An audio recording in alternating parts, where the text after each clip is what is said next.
Katungtan ang pulo nga atong nadunggan, itisok yun sa atong matag kasing-kasing. O atong timuhaon nga sa atong pag-uli karon, puno yun ta sa presensya, puno yun ta sa kulong sa Ginoo. Amen? Amen. So, karon no, as we close the Sunday service, since naga-celebrate man tag Thanksgiving, atong ihatag ang tanang pagpasalamat sa atong mga Diyos, ang tanang pagdahil. No? Bisan dili ta deserving nga modawas na ng panalangin, pero grabe ang Ginoo. Diyos siya sa gugma, Diyos sa panalangin. Bisan grabe ang atong mga kalapasan, iyang gibukbo ang tanan kanato. Amen?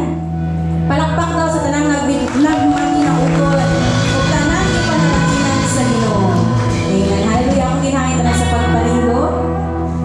And as we sing this song, atong daygon atong nga Dios uban sa pagpaubos sa atong tagsatag sa kakaugalingon o pagpataas sa iyahang buhinanan. Amen? Hallelujah. Yes, Jesus. And as we sing, let's continue to pray. Itong i-pray ang Kawas Southern Baptist Church. Ang host pastor to ng members, kung dili nagang Kawas Southern Baptist Church, kung dili tanang churches na naadli ka. Na ang panalangin sa Ginoo modaloy nga tuloy-tuloy ug makapot sa tanang katawan. Yes, Jesus.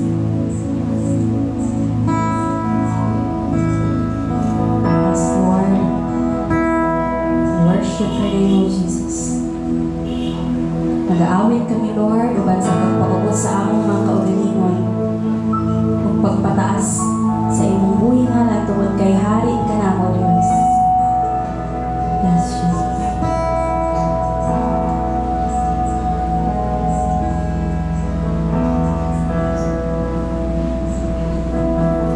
Yes, Lord. Jesus.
pag